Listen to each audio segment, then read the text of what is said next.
Então vamos lá, bem-vindo você que está vendo agora ao vivo e você que vai ver depois essa aula gravada. Pessoal, no capítulo introdutório do Norman Geisler, que é o livro que caminharemos juntos agora aqui, tá? Teologia Sistemática, ele apresenta para nós os conceitos introdutórios. Esses conceitos introdutórios nós chamaremos de prolegômenos, ok? E por que ele apresenta esses conceitos introdutórios? Porque ele diz o seguinte: se nós vamos caminhar juntos durante algum tempo, se nós andaremos juntos aqui durante alguns meses, ou anos, ou dias, ele não sabe quanto tempo você vai demorar para ler esse volume, ele parte de um princípio seguinte, então, tá? Eu preciso concordar com você um ponto comum, para que a partir daqui, desse ponto comum, nós possamos caminhar juntos. Tranquilo? Então, ele pede para que você concorde com ele nesse pontapé inicial para que a gente caminhe junto. Então, vamos lá. Prolegômenos. A palavra prolegômenos em grego, tá, é antes de falar. Tá? É algo ali como um acordo que a gente vai fazer antes de caminhar junto. Entenda o prolegômeno como: nós vamos fazer uma viagem a pé, tá? E aí, nessa viagem longa que nós faremos juntos, óbvio que a gente vai ter que conversar, né? E aí ele parte do princípio seguinte: já que nós caminharemos juntos durante um tempo, vamos concordar com algumas coisas aqui logo de cara. Tranquilo? Essas coisas que ele pede para você concordar com ele antes da caminhada começar são as seguintes, tá? Ele chama de crenças cristãs essenciais, tá? Então, guarde esse conceito: crenças cristãs essenciais. Quais são as crenças cristãs essenciais para o Norman Geisler, necessárias para que teólogos conservadores andem juntos, tá? Existem assuntos secundários que todos nós discordamos, tá? Então, pode ser algo litúrgico, tá? Nós podemos discordar sobre se bate palma na hora do louvor, se dança na hora do louvor, se só toca órgão na hora do louvor, se toca bateria na hora do louvor. Mas essas são discordâncias em assuntos secundários, detalhes litúrgicos que não envolvem a salvação, tá? E é óbvio que nós, como teólogos, não concordaremos em tudo, em coisas secundárias. Porém, a orientação que o Norman Geisler traz é: nós conseguiremos andar juntos se nós concordarmos com coisas essenciais, tá? Ele chamará essas crenças de crenças cristãs essenciais. Então, é mais ou menos o seguinte: para nós andarmos juntos, eu preciso que você concorde com essas crenças cristãs essenciais, senão não vai dar para andar junto, ok? Quais são essas crenças cristãs essenciais? Vamos lá. Primeiro, infalibilidade e inerrância das Escrituras, tá? Então, para o Norman Geisler, tá? Mais uma vez, todos os conceitos estou tirando aqui do Norman Geisler, ok? Para o Norman Geisler, ele diz o seguinte: para nós andarmos juntos e caminharmos juntos e discutirmos juntos sobre conceitos teológicos, torna-se necessário que você acredite juntamente comigo na infalibilidade das Escrituras e na inerrância das Escrituras, ok? Então, essas para ele são crenças cristãs essenciais, ok? Vamos lá. Só para diferenciar aqui, para relembrar alguns conceitos. A diferença de infalibilidade para inerrância? Sim, há diferença, tá? Infalibilidade era um termo que era usado antes do século XIX. No século XIX, com o advento da Revolução Industrial e de todas aquelas descobertas do século XIX, tá? As grandes revoluções, as grandes evoluções, sem o R, evoluções, tá? A teoria da evolução de Darwin, a teoria da evolução do positivismo do Augusto Comte, a teoria econômica de evolução, né, do Marx, né, que segundo ele evoluiria do capitalismo para o socialismo, para o comunismo. Então, essas evoluções todas geraram um sentimento dentro da teologia no século XIX, tá, de que não era mais possível acreditar na infalibilidade das Escrituras. Então, eles criaram outro conceito chamado inerrância. Seria mais ou menos o seguinte, tá? Tudo bem, nós acreditamos na infalibilidade das Escrituras, dizia isso a teologia liberal, tá? A infalibilidade das Escrituras nós acreditamos. Mas, embora a Bíblia seja infalível em suas crenças principais, tá? Podem existir, podemos admitir que existem erros, tá? Então, entenda. Existem pessoas que acreditam na infalibilidade, mas não acreditam na inerrância. Como seria essa diferença? Infalibilidade. Todas as doutrinas bíblicas, as afirmações proféticas, tudo aquilo vai se cumprir. A infalibilidade é o macro, tá? aquilo grande, aquilo poderoso das Escrituras se cumprirá. Mas é possível algumas pessoas acreditarem na infalibilidade e não acreditarem na inerrância. É como se fosse o seguinte: eu acredito que a Bíblia é a palavra de Deus, eu acredito que ela é infalível, mas eu admito que existam erros secundários, tá? Eu admito que no relato narrativo, quando cita a distância de uma cidade para outra, talvez aquela distância não esteja exata. Talvez, quando alguém cita uma genealogia, pode ter tido um equívoco, tá? Do maçoreta, do amanuense, da pessoa que fazia a inscrição ali, cometeu um erro na genealogia. Então, essas pessoas, lá no século XIX, para poder justificar todas aquelas enxurradas de descobertas científicas, tá? E sem saber defender-se adequadamente daquelas descobertas científicas, eles diziam, então, tudo bem, eu acredito na infalibilidade das escrituras, mas não acredito na inerrância. Conseguiram entender essa diferença, pessoal? Acreditar na infalibilidade e não acreditar na inerrância é dizer que, de maneira macro, a Bíblia não tem erros, mas, de maneira micro, ela pode ter. Conseguiram entender isso aqui? Então, foi necessário um movimento que surgiu nos Estados Unidos da América e depois espalhou-se pela Alemanha e por outros lugares, tá? Chamado de fundamentalismo religioso, tá? O fundamentalismo religioso diz o seguinte: nós não acreditamos nem na infalibilidade nem na inerrância. Se você me disser que há erros na Bíblia, mesmo que pequenos, se eu admitir pequenos erros nas Escrituras, eu terei que admitir os erros maiores. Então, não admito nem erros grandes, nem erros pequenos, tá? Então, existem pessoas que não acreditam na inerrância, mas dizem acreditar na infalibilidade. Para a maioria dos teólogos, são sinônimos essas palavras, mas cuidado. Dependendo da pessoa que estiver falando, a pessoa pode tentar fazer uma diferenciação, dizendo que acredita na infalibilidade, nas coisas macro, tá? Mas não acredita na inerrância, ou seja, não acredita que a Bíblia é isenta de erros e que ela poderia ter erros numéricos, erros de matemática, erros geográficos, tá? Erros históricos, tá? Enfim, tranquilo? Então, o Norman Geisler diz: para começarmos a conversa, nos prolegômenos, para caminharmos juntos, eu preciso que você, juntamente comigo, acredite na infalibilidade das Escrituras e também acredite na inerrância das Escrituras. Você precisa acreditar em ambas, ok? Outra coisa que ele chama de crenças cristãs essenciais. A triunidade de Deus, então, crer na Trindade, para o Norman Geisler, é uma crença cristã essencial. Para o Norman Geisler, não é possível você dizer-se cristão e não acreditar na Trindade, ok? Outra crença cristã essencial, o nascimento virginal de Cristo, tá? É preciso que você acredite que Jesus Cristo nasceu de uma virgem de uma maneira sobrenatural e miraculosa, tá? Outra crença cristã essencial, a divindade de Cristo, tá? Não é possível admitir que o Messias é apenas homem, tá? Você precisa, então, considerar a divindade de Cristo, tá? Bem como a total suficiência do sacrifício expiatório de Cristo pelos pecados, a ressurreição física e miraculosa de Cristo, a necessidade da salvação somente pela fé, somente através de graça e baseada somente na obra de Cristo, tá? Então, Norman Geisler, ele está chamando para uma conversa real aqui com quem vai ler o seu livro, já nos prolegômenos, já na introdução, já na página 1, dizendo o seguinte: se você não acreditar na triunidade de Deus e vai ler esse livro, você vai se irritar. Você vai ficar com raiva de mim, tá? Se você não acredita na ressurreição de... Se você não acredita no nascimento virginal de Cristo, se você não acredita na triunidade de Deus, se você não acredita no sacrifício expiatório de Cristo, vai ficar difícil nós andarmos juntos, porque isso não são coisas secundárias. Isso são doutrinas, crenças cristãs essenciais. Tranquilo, pessoal? Ele usa essa palavra essencial atribuindo uma frase que foi... puxando uma frase que foi atribuída a Santo Agostinho, que era uma frase que dizia o seguinte, tá? No essencial, unidade. No secundário, liberdade. E em todas as coisas, a caridade, tá? O que seria a caridade? Tá? A fé, né? Em todas as coisas, a fé. Tranquilo? Então, nós não sabemos se de fato é uma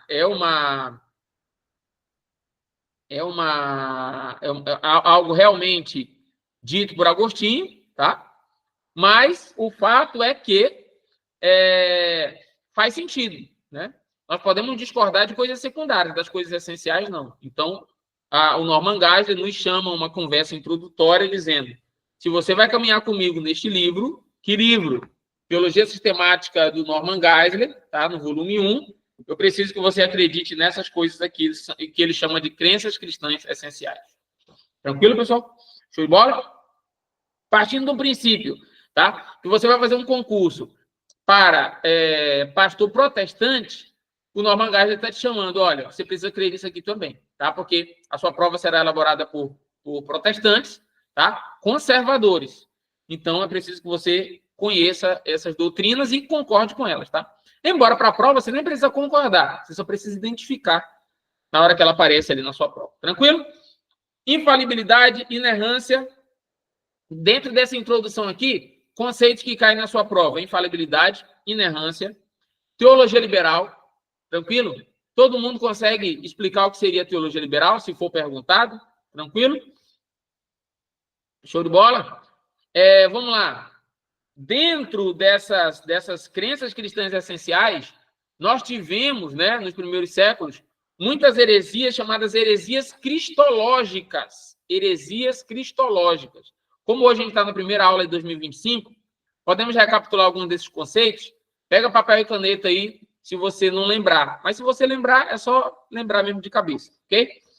Eu sugiro você anotar. Vamos lembrar de algumas crenças, heresias cristológicas, tá? Alguém pode me ajudar aí, por favor, uma heresia cristológica? Uma heresia cristológica que dizia que Jesus era um mero homem. Fala aí, Jonathan. Jesus era um mero homem. Qual é essa heresia?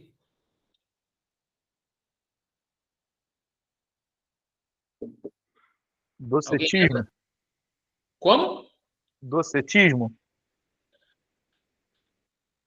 Não, o docetismo é o inverso. O docetismo, ele diz que Jesus era só Deus e não era homem, tá? Ebionismo? O ebionismo dizia que Jesus era só homem e não era Deus. Show, tá? O ebionismo, Jesus era só homem e não era Deus.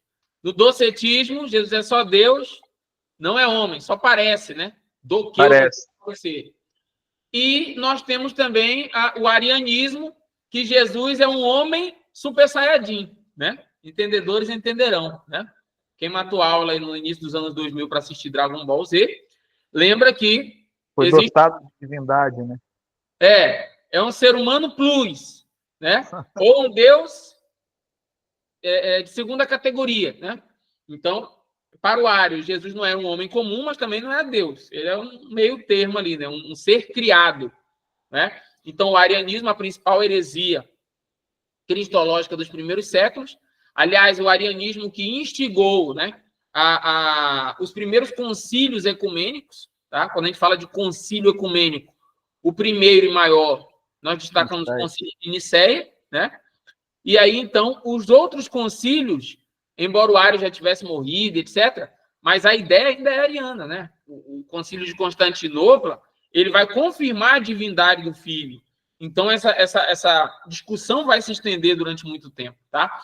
Então, para o Norman Geisler, ele diz: se nós estaremos juntos na leitura desse livro, eu preciso que você concorde comigo que o bionismo é uma heresia, dizer que Jesus era só um homem, tá? Docetismo, dizer que Jesus era só Deus, ou o gnosticismo de maneira mais ampla, dizer que a divindade não pode entrar na materialidade, é impossível, né? A encarnação seria impossível no pensamento gnóstico, tá?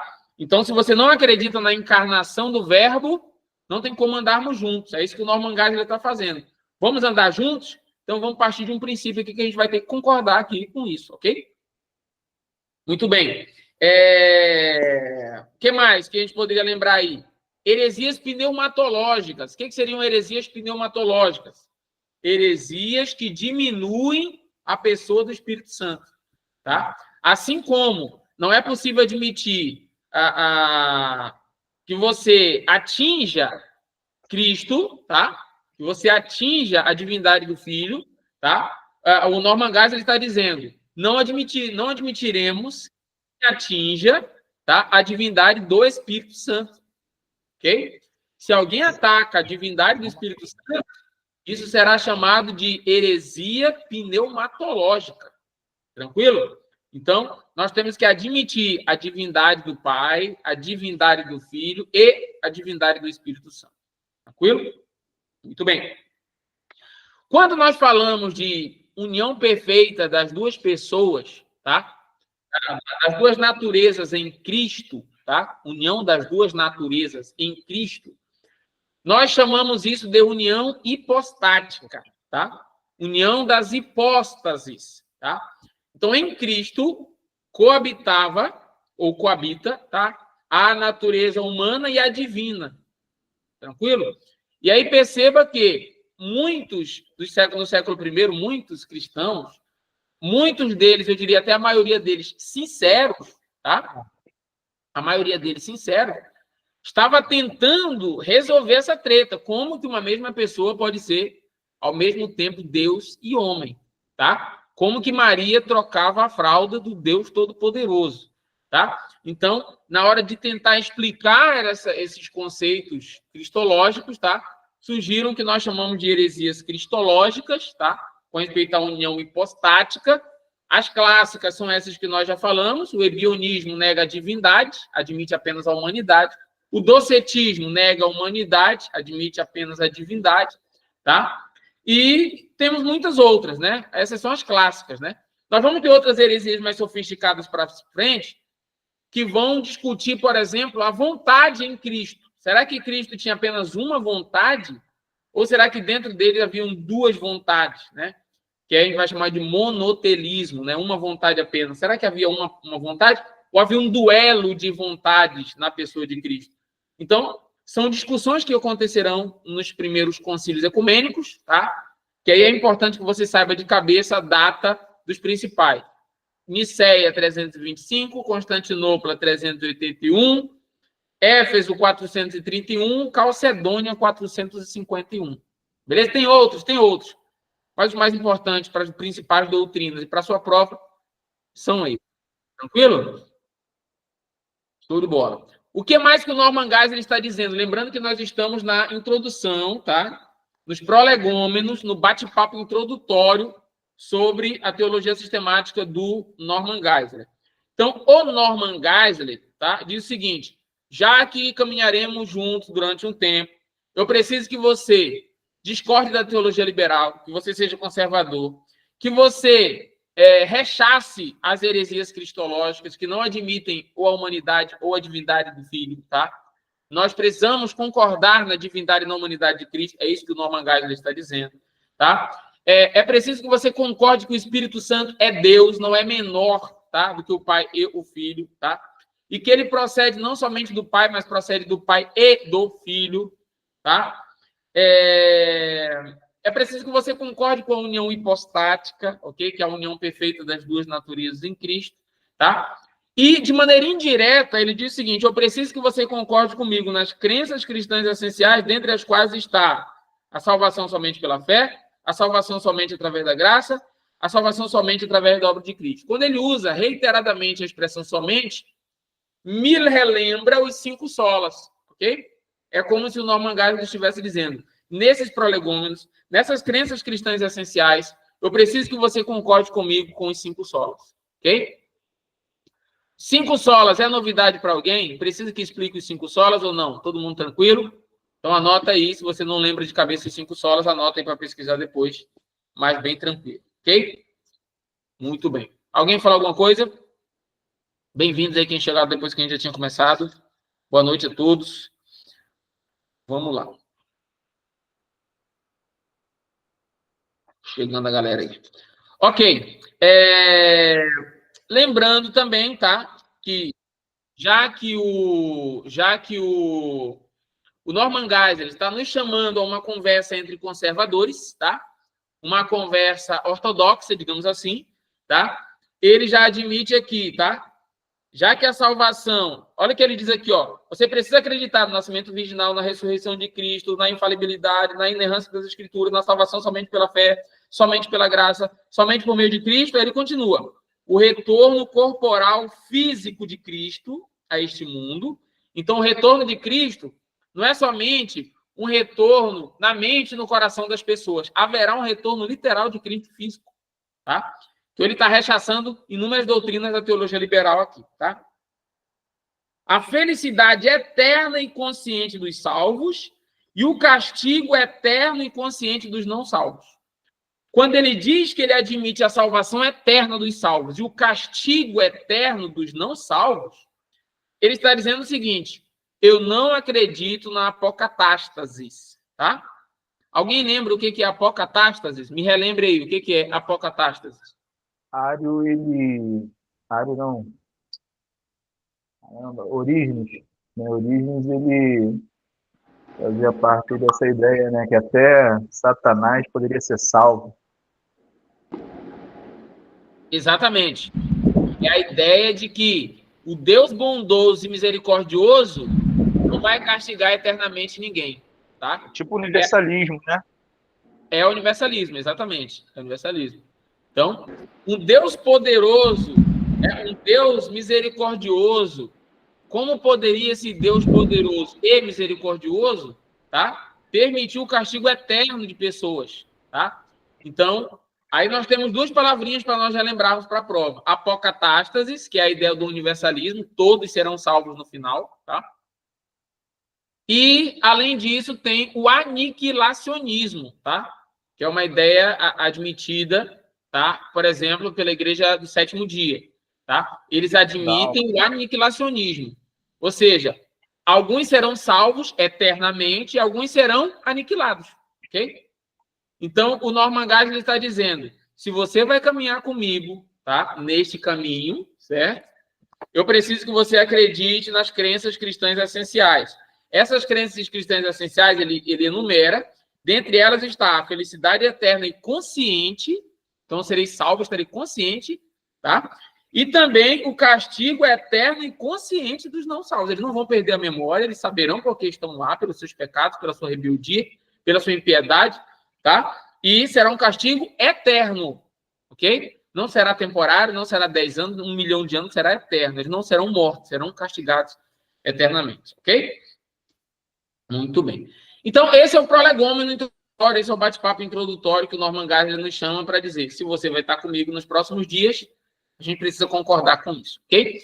Se você discorda de um ponto ou outro aqui, você vai ter que continuar com ele de qualquer forma, porque vai cair na sua prova. Então, a gente vai trocar as ideias às segundas-feiras com o Norman Geisler aqui, tá? E aí você precisa saber o entendimento dele para a prova, mesmo que você discorde de uma coisa ou outra. Tranquilo? Show de bola? Maravilha. Vamos lá, vamos lá, vamos lá, vamos lá. Deixa eu ver o que mais que ele pede para nós aqui concordarmos com ele. Beleza, beleza, beleza. Outra coisa, ele diz o seguinte, olha, nós vamos estudar aqui uma teologia sistemática baseada em um Deus teísta, tá? Não um Deus deísta, tá? Teísta com T e não deísta com D. O que diferencia o Deus do teísmo com T do Deus do deísmo com D?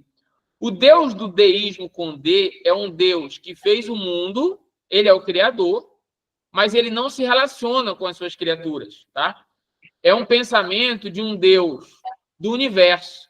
É o Deus relojoeiro, que deu a corda no relógio e o relógio está funcionando sem o relojoeiro estar perto, tá? O seu relógio que você tem aí, o seu celular, tá? Ele funciona sem o engenheiro que o projetou está ao lado. Ele segue regras que o engenheiro colocou no relógio, no celular, no seu notebook, no seu aparelho eletrônico, tá? Ele funciona sem o projetista estar ao lado.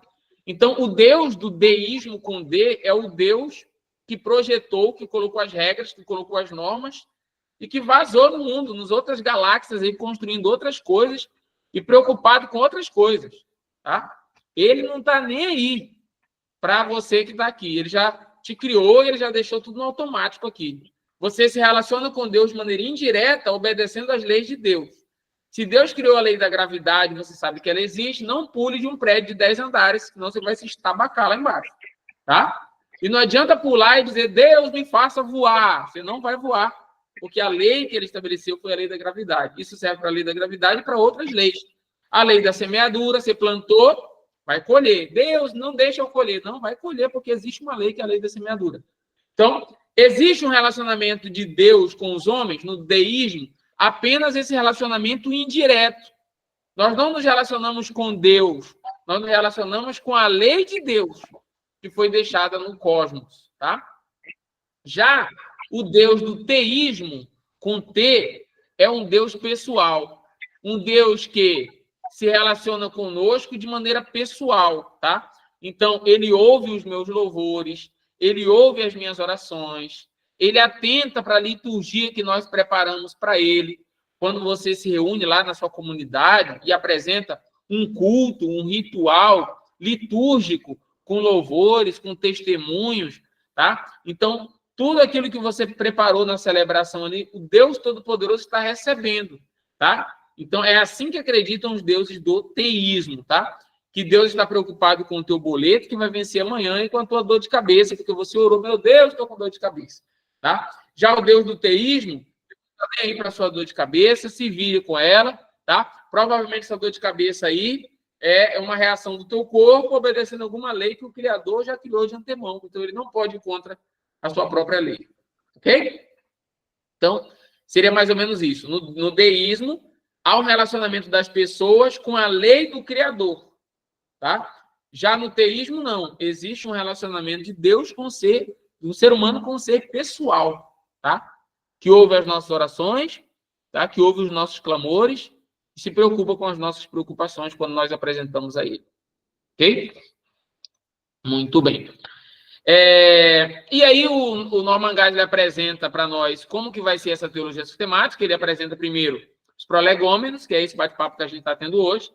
Depois ele apresentará a bibliologia com todos os seus questionamentos, inspirações, inerrância, infalibilidade, divisões, conhecer a Bíblia hebraica, a Bíblia católica, a Bíblia protestante, o que são livros apócrifos, livros deuterocanônicos, livros canônicos em si, tá? O que diferencia um livro apócrifo de um deuterocanônico, tá? Enfim, tudo isso nós veremos em bibliologia. E depois ele apresenta ainda teologia própria, o estudo de Deus, que fala dos atributos de Deus, atributos comunicáveis, atributos incomunicáveis, atributos... os atributos, de maneira geral, de Deus, né? Os atributos divinos que ele tem e aqueles que ele permite que a gente tenha também. E nesse livro ainda será estudado a antropologia, que é o estudo dos homens, falando da origem do homem, as características do homem, a natureza do homem, a tripartição ou bipartição do homem, né? Dependendo da teoria dicotômica ou tricotômica, tá? A doutrina do pecado, a martiologia, o que o pecado fez com o homem. Será que o pecado só feriu o homem ou matou? Tá? Ou se o deixou machucado, deixou em coma, tá? Será que o homem está morto nos seus delitos, mas é um morto que ainda toma decisões, né? Veremos isso, né? É um morto muito louco, é um morto que decide, né? Ou será que é um morto morto? Ou será que é um morto meio morto, igual algumas versões bíblicas falam lá na parábola do bom samaritano, né? Que o homem ficou meio morto, né? Eu não sei o que é meio morto, mas tudo bem. Então, o que o pecado fez com o homem? Matou ou só machucou? Isso gera efeitos, por exemplo, para a soteriologia. Se o homem está morto, ele está morto. Ou se ele está meio morto, está só machucado, pode tomar decisões ainda, né? Então, é isso aí. Então, dentro de amartiologia, o que a gente acredita em amartiologia vai gerar efeitos práticos lá em soteriologia. Tranquilo? Muito bem. Depois, eclesiologia, doutrina da igreja, e por fim, escatologia, doutrina das últimas coisas. Show de bola, show de bola, show de bola, show de bola. Dentro de doutrina própria, de teologia própria, terá um capítulo para pneumatologia, doutrina do Espírito Santo. Tranquilo? Muito bem. Ele vai seguir aqui a teologia sistemática baseada em pressupostos da teologia evangélica, tá? Então, ele admite aqui o seguinte, olha, nós vamos a partir do princípio evangélico protestante, tá? Então, se tiver algum católico para ler esse livro, não se ofenda, mas a perspectiva e a visão, tá? A cosmovisão do livro será no viés protestante, ok? De um Deus pessoal, infalível, inerrante e que opera milagres, beleza?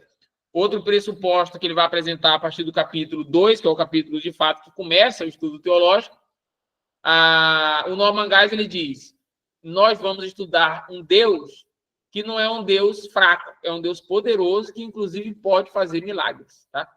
Mas nós estamos no século XXI, né? O tempo da tecnologia avançada, etc. Mas o Norman Geisler diz, se você vai andar comigo, existe uma conditio sine qua non, tá? Conditio sine qua non é uma expressão em latim, que é o seguinte, condição sem a qual, tá?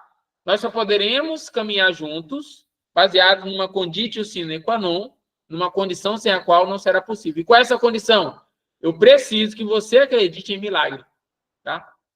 Então, o pressuposto para quem vai estudar essa teologia sistemática do Norman Geisler é acreditar em milagres, beleza? Então, ele está dizendo o seguinte, se você não acredita em milagres, você vai passar algumas raivas no livro, porque durante o livro eu admitirei, dirá o Norman Geisler, algumas coisas sobrenaturais, que não têm explicações na física, tá? Que não têm explicações na lógica, que não têm explicação na razão. São milagres, ok? Então, o alicerce necessário, a conditio sine qua non, o pressuposto para estudar teologia é o pressuposto metafísico. O que é o pressuposto metafísico? É o pressuposto de admitir que o Deus criador dos céus e da terra, ele está além da física. Ele está além do que pode ser tocado, ou apalpado, ou estudado, tá? O Alexandre falou ali que é o oposto do Bultmann, né? Exatamente, Alexandre. O oposto do Bultmann, tá? O Bultmann, ele vem com a sua demitologização ou desmitologização, dizendo que ele vai pregar o evangelho limitado ao que a razão pode provar, tá? E o Norman Geisler está dizendo, vai ter coisas que nem eu saberei te explicar, e eu vou dar o salto de fé, né?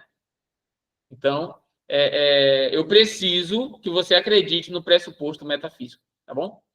Aliás, pessoal, alguém dá uma pesquisada aí, se alguém lembrar, coloca no chat, quem foi que falou sobre o salto da fé, salto de fé? Coloca uma observação aí depois, pesquisar sobre o salto da fé. Eu acho que foi Kierkegaard, não lembro. Mas se alguém puder confirmar e botar no chat, veio um insight agora com uma iluminação, certo? Tá? Por algum motivo, acredite, pesquise, porque vai cair na sua prova, certo? Sei porque eu lembrei disso aqui agora? Só pode ter sido isso, né? O Rodolfo, que é pentecostal, né, já se alegrou ali, né? Rapaz, Deus está revelando na aula, né? Salto de fé. Alguém coloca no chat para mim. Dá um Google aí, se você não lembrar. Quem foi o teólogo que cunhou a expressão salto de fé? Eu acho que foi o Soren Kierkegaard, mas eu não tenho certeza. Alguém achou aí? Quem achar, coloca depois lá no chat, beleza? Vamos lá. O pressuposto do capítulo 2. Então, o capítulo 1 é só esse bate-papo introdutório para a gente começar a conversar. Eu preciso que você seja crente. Tá? É mais ou menos isso que ele está querendo dizer, tá? No capítulo 2, ele vai reforçar dizendo o seguinte: existe um pressuposto, tá? Uma conditio sine qua non para a gente caminhar junto, que é o pressuposto metafísico, beleza? Aí ele traz o seguinte, olha, o Deus do teísmo, que é o Deus que eu acredito, é um Deus transcendente, mas ele também é um Deus imanente, beleza? Então eu preciso que você guarde esses conceitos, transcendente e imanente, tá? O Deus lá do deísmo, com D, é o Deus do transcendente. É um Deus que é muito grande, é muito forte, é muito poderoso, mas assim ele pode estar muito longe, tá? Pode estar longe da gente, ok? Enquanto que o Deus do teísmo é um Deus grande, forte, poderoso, tá? Que está perto, tá? Está perto. Então, além dele ser transcendente, ele também é imanente. Tranquilo? Ó, a Viviane confirmou para nós. É o Kierkegaard mesmo, certo?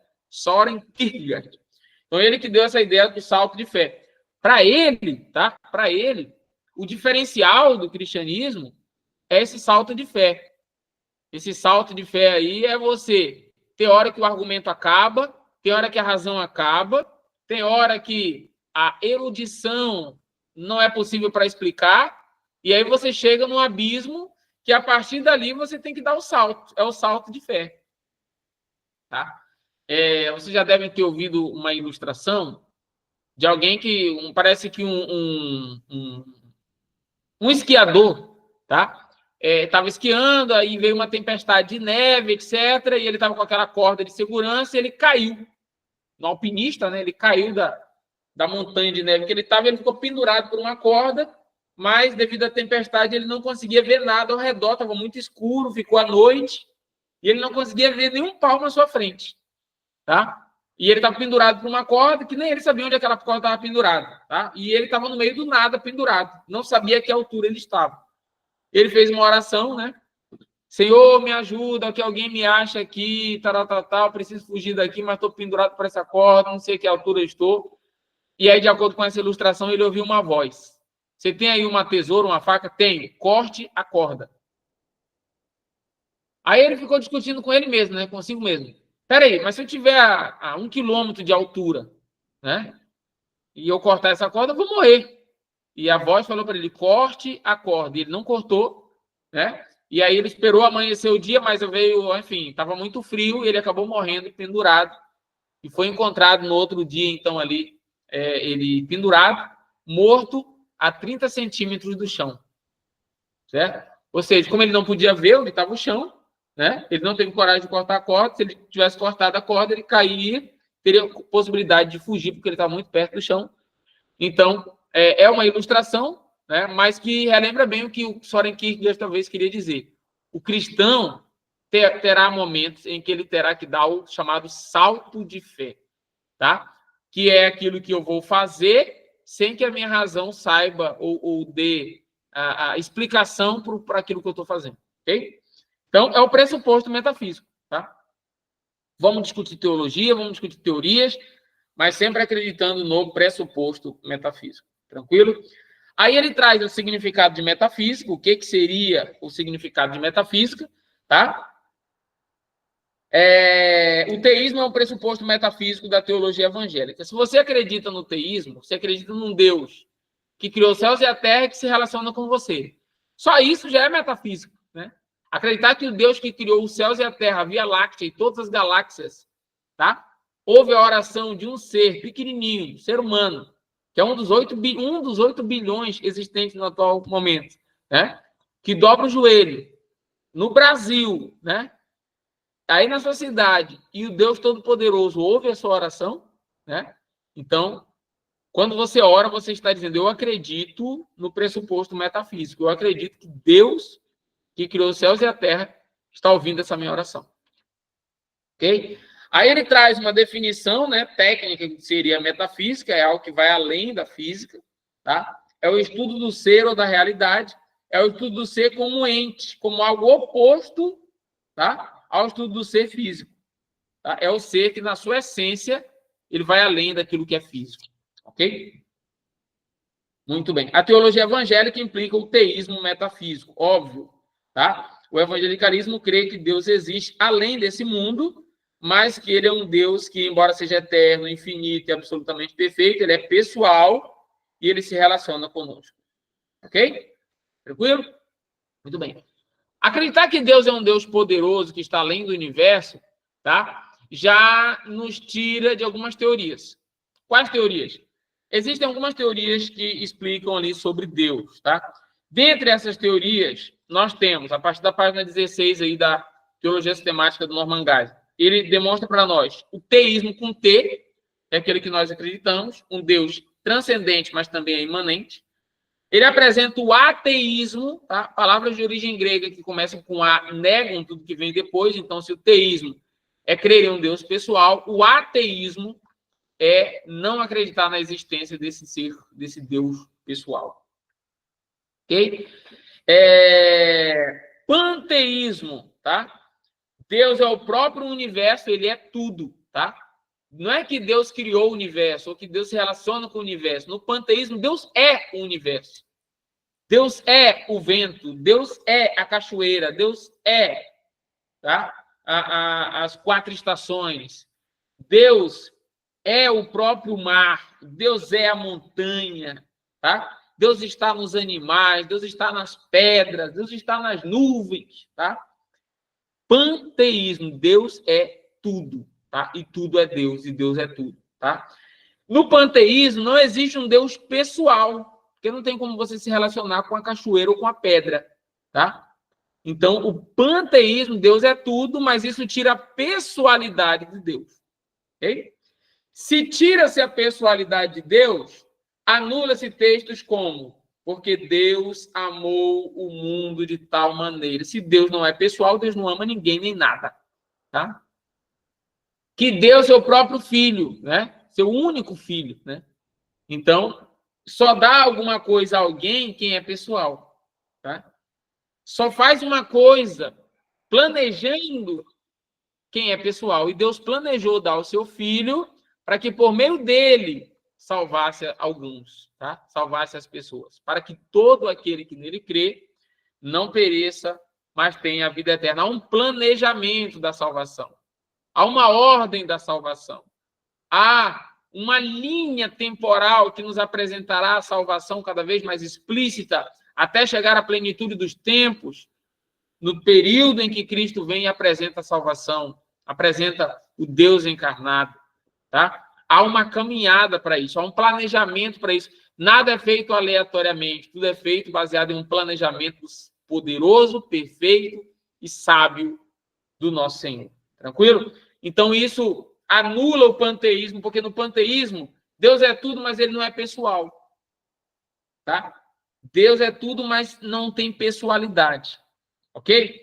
Além do panteísmo, tá? O Norman Geisler apresenta para nós, dentro do panteísmo, tá? Aliás, ele traz aqui dentro do teísmo, né? Os teólogos conservadores, dentro do ateísmo, ele apresenta, Karl Marx, Friedrich Nietzsche e Jean-Paul Sartre. A gente vai falar desses carinhas conforme o curso for caminhando, tá? Karl Marx, Nietzsche e Jean-Paul Sartre. Beleza? Principais nomes aí do ateísmo que a gente conhece, tá? No panteísmo, a gente tem, tá? Certas doutrinas e religiões que são panteístas, como o hinduísmo, tá? O zen budismo, a ciência cristã, tá? E religiões derivadas da nova era, tá? O Deus para essas religiões e para essas filosofias orientais é um Deus do panteísmo, tá? Muito bem. Além do panteísmo, pessoal, tem outra aí que talvez vocês não sabiam, que é bom você anotar, que é o panenteísmo. Panenteísmo. O que é o panenteísmo? Tá? Deus está no universo. O universo é o corpo de Deus. Tá? É como se nós não somos seres distintos de Deus, estamos em Deus. Tá? É dentro dessa ideia do panenteísmo que existem teorias que dizem que nós estamos na cabeça de Deus, nós somos o sonho de Deus, ou nós estamos no corpo de Deus. Tá? Nós somos como que micróbios vivendo no corpo de Deus. É como se fosse assim. Ou vivemos apenas... Esse mundo existe apenas na consciência de Deus, não existe de fato. Não existe uma separação entre quem é Deus e quem é você. Você é Deus, você está em Deus. Essa é a ideia do panenteísmo. Tá? Esse prefixo en, tá? Que está ali dentro da palavra panteísmo. É como se nós estivéssemos em Deus. Tá? O panenteísmo afirma que Deus habita o universo da mesma forma que uma mente habita um corpo. O universo é o corpo de Deus. Entretanto, além do universo físico real, existe uma outra pilastra de sustentação para Deus. Tá? O panenteísmo é também chamado de teísmo bipolar. Tá? Então, é como se a gente estivesse existindo apenas na consciência de Deus. Esse é o panenteísmo. Tá? Além desse, existe o deísmo, que a gente já explicou, né? Aquele Deus impessoal, beleza? Um Deus que não é pessoal, é um Deus que não se relaciona. Tá? Pessoas importantes que defenderam o deísmo: Voltaire, tá? Thomas Jefferson e Thomas Paine, tá? Pessoas importantes para a ciência que eram deístas, ok? Existe ainda, pessoal, o deísmo finito. Um Deus finito existe também tanto além quanto dentro dos limites do universo. O que seria o deísmo finito, pessoal? Seria uma ideia, tá? De um Deus que transcende o universo, está ativo, mas não é um ser infinito. Ele é limitado em sua natureza e poder. O deísmo finito é acreditar em um Deus, mas esse Deus não é infinito. Ele é finito, tá? Então, inclusive, pode morrer um dia, tá? Pode deixar de existir, tá? Então, o Deus do deísmo finito acaba não sendo Deus. Ele é o ser mais poderoso que existe, mas ele não é eterno, ok? O politeísmo é uma ideia que admite muitos deuses, não existe apenas um Deus. Quando você fala do seu Deus, você tem que respeitar também o hindu, que chama a vaca de Deus, o rio Ganges de Deus, que lava a roupa no rio Ganges, toma banho no rio Ganges, lava a louça no rio Ganges, joga o defunto no rio Ganges, tá? Então, ele diviniza o rio e você diviniza o seu Deus. Não acredita que o seu é melhor do que o dele. Então, no politeísmo, todos os deuses são admitidos em igual poder, tá? Há uma subcategoria dentro do deísmo, pessoal, que é o enoteísmo com H. Enoteísmo, tá? Está na página 17 do livro do Norman Geisler. O enoteísmo é quando eu admito que existem muitos deuses, mas esses muitos deuses são deuses menores. Existe um Deus maior, que é o Deus Todo-Poderoso, e existem deuses de segunda categoria, tá? O fato de eu acreditar no Deus Todo-Poderoso, tá? Não exclui a ideia de que eu acredito em outros deuses dentro do enoteísmo, tá? Então, existiria um Deus Todo-Poderoso e deuses menores, deusezinhos, tá? Então, não existe só um Deus, então não pode ser monoteísmo, tá? Tem muitos deuses, politeísmo. E o que diferencia o enoteísmo é que, embora existam muitos deuses, tem um Deus macro, um Deus mais poderoso, um Deus mais forte. Ok? Enoteísmo com H. Tranquilo, pessoal? Show de bola. Outra discussão para a gente terminar esse capítulo aqui, certo? E a gente continuar semana que vem para falar dos argumentos que provam a existência de Deus.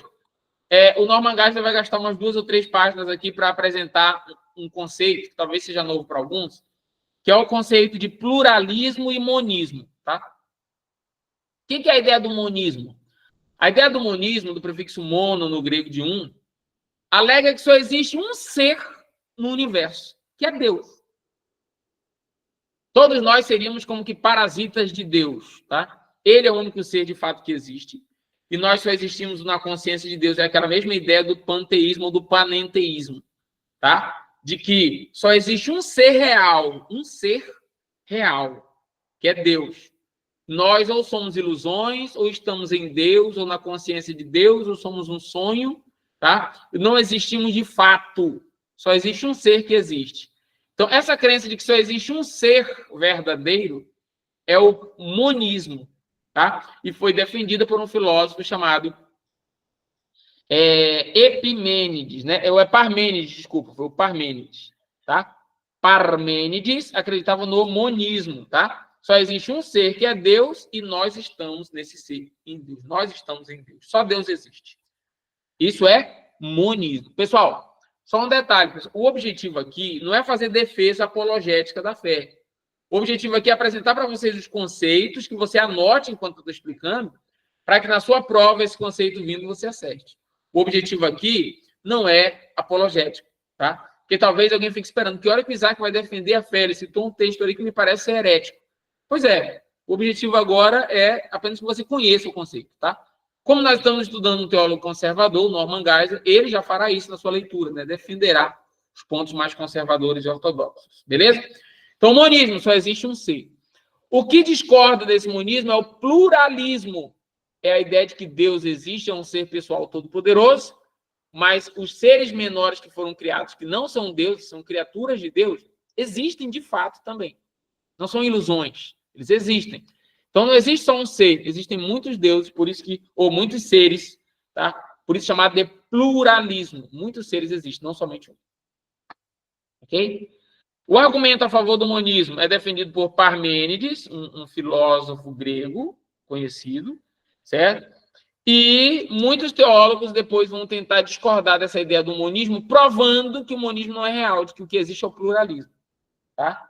Que todos nós não existimos apenas na consciência de Deus, mas somos seres independentes de Deus, tá?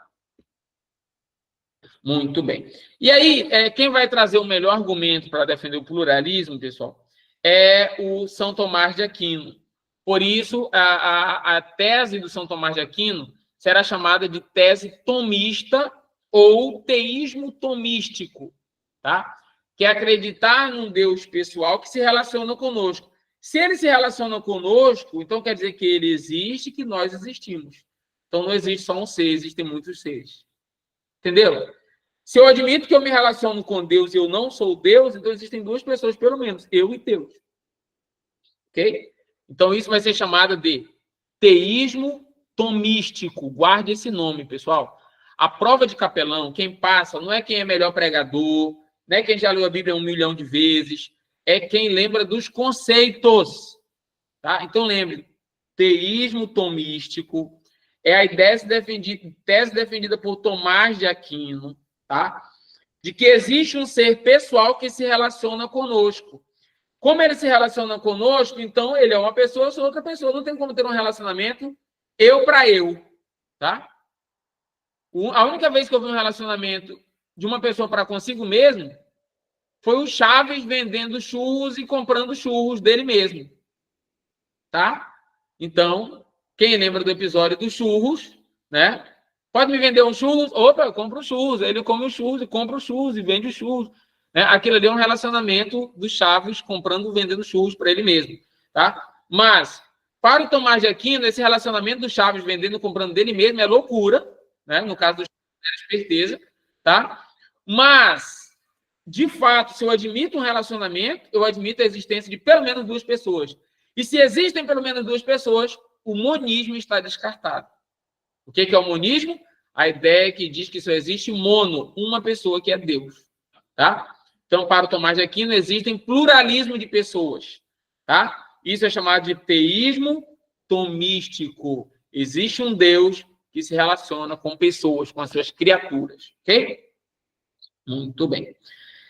Como que eu provo que existe esse relacionamento e de que nós não somos deuses? Aí o argumento do São Tomás de Aquino é o seguinte: o atomista procura explicar a multiplicidade afirmando que o não ser absoluto. Tá? É uma explicação a partir do não ser. Explique isso direito aí, Isaac. Como que eu sei que Deus existe, que eu existo a partir do não ser? Bem, o monismo dirá, só existe uma pessoa no mundo que é Deus. O pluralismo dirá, existem muitas pessoas no mundo, Deus e outros seres. Tá? Como que eu provo que existe mais de um ser? Aí ele diz, pelo não ser. Virou filosofia maluca agora, né? Como assim que eu provo que Deus existe pelo não ser? Bem, Deus, tá? Deus, ele é o ser que existe. E ele tem atributos exclusivos que eu não tenho, tá? Então, se eu não sou Deus e existe um Deus, então tem que ter duas pessoas. Uma que é Deus e outras que não são Deus. Estão entendendo isso aqui, pessoal? Parece muito óbvio, mas teve que ter um argumento filosófico para o São Tomás de Aquino defender na Idade Média que não existe apenas um ser no universo, existem vários seres. Porque se eu admitir que existe um Deus e que eu não sou Deus, existem pelo menos duas pessoas. Um que é Deus e outro aqui que não é Deus. Tá? Então, é a partir dessa tese que eu estou simplificando para você, óbvio, tá? Que é o chamado teísmo tomístico. Tá? Eu admito um Deus pessoal, porque existem pelo menos duas pessoas. E como que eu sei que existem duas pessoas? Porque existe uma que é Deus e uma que não é Deus, que sou eu. Que coisa absurda, né? Enfim, parece loucura, mas já foi assunto importantíssimo dentro da teologia, já que o monismo queria defender que só existe uma pessoa no universo. Se só existe uma pessoa no universo, eu não vou me relacionar com Deus, porque eu já sou Deus. Tá? Então, isso traz consequências drásticas para a teologia. Tranquilo? Quem é o principal defensor do monismo? Parmênides. Quem é o principal defensor do pluralismo? São Tomás de Aquino. Anota isso aí que vai ser a questão 37 da sua prova. Beleza? Quando São Tomás de Aquino estava defendendo a ideia de que existe um ser que é Deus e um ser que não é Deus, que somos nós, ele diz o seguinte, bem, nós somos imagem e semelhança do Criador, certo? Ok. Essa imagem e semelhança do Criador, tá? Ela pode existir na existência, não na essência. São Tomás de Aquino dividiu o ser humano em duas categorias, tá? A existência e a essência, tá? Você pode imitar qualquer pessoa, a voz da pessoa, o cabelo da pessoa, o jeito de ser da pessoa, você vai imitar a existência.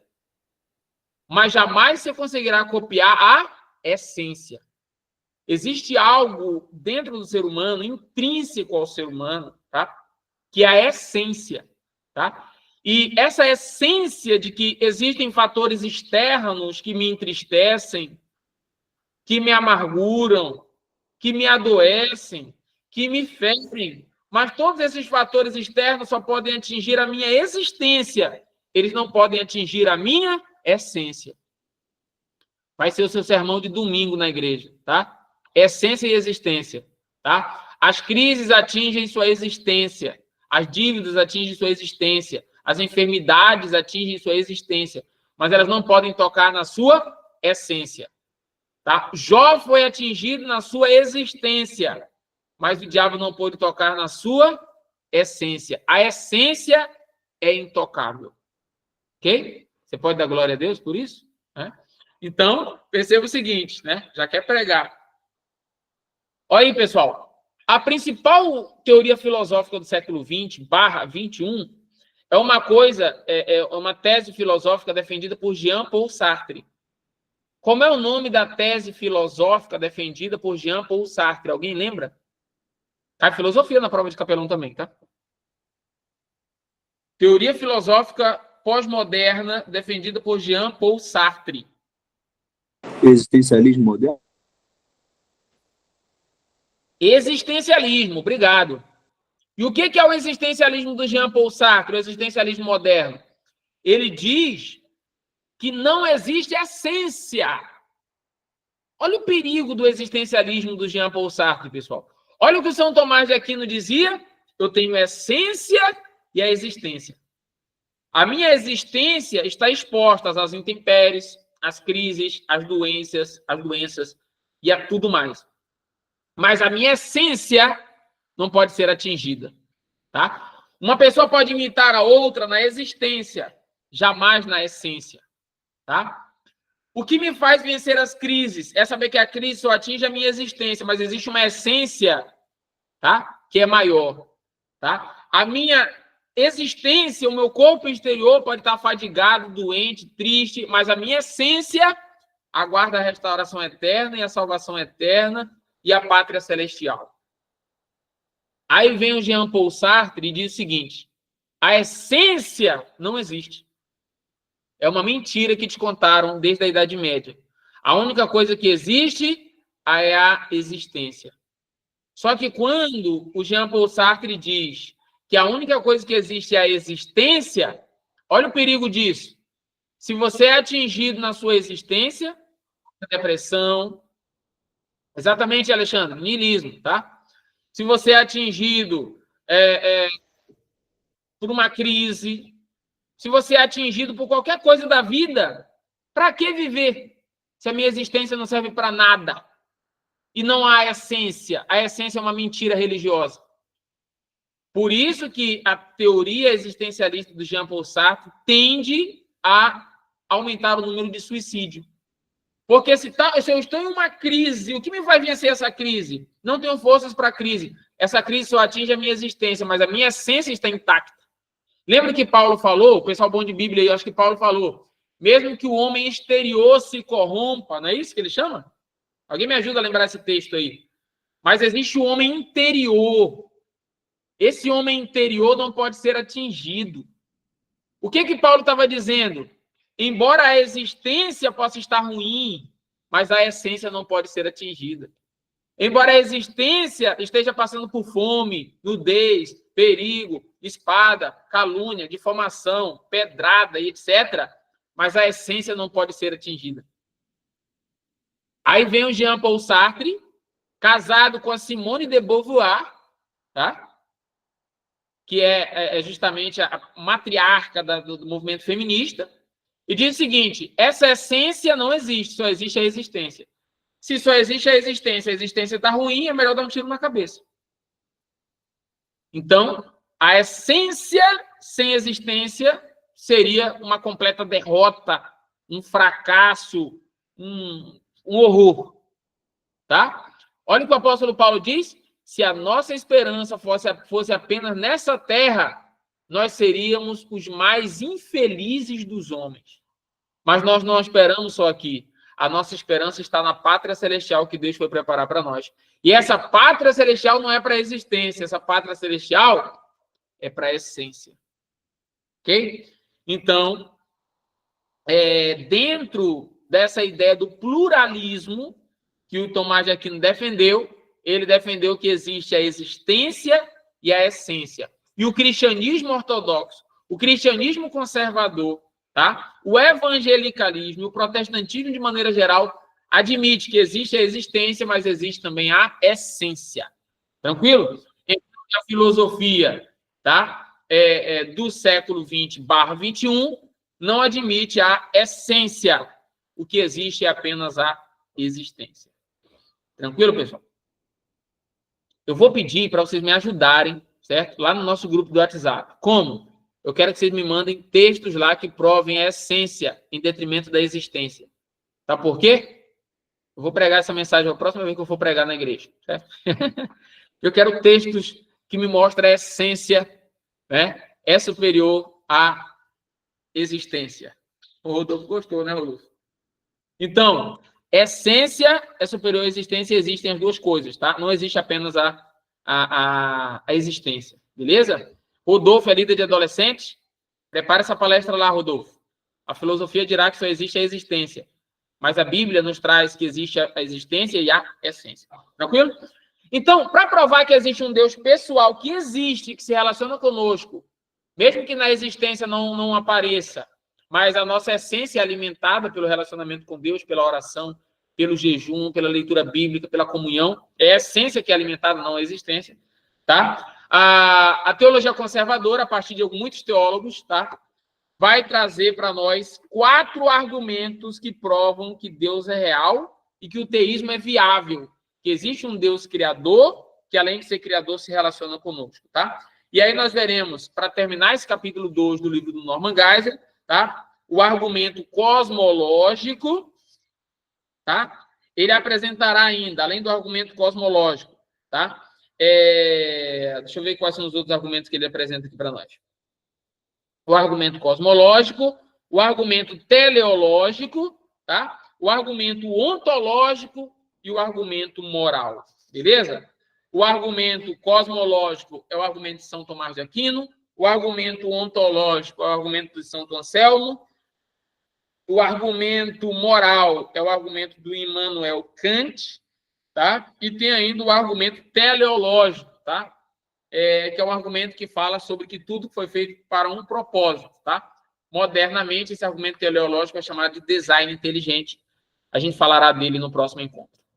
Beleza, pessoal? Então, hoje, como é o primeiro bate-papo, eu quero que as nossas aulas não sejam tão longas para não cansá-los, tá? 1 horinha, nós ficamos hoje aí, acho que 1h15, né? Nós vamos avançar neste livro aqui às segundas-feiras, beleza? E aos sábados pela manhã, nós vamos entrar ainda no Norman Geisler, mas não em teologia sistemática, num livro que tem caído bastante no nosso concurso, que é este livro aqui, ó, Ética Cristã, do Norman Geisler também, tá? Onde a gente vai estudar aqui situacionismo. Ele tá no plástico, eu nem abri, né? Eu tô lendo ele no Kindle, né? Tô com pena de abrir, né?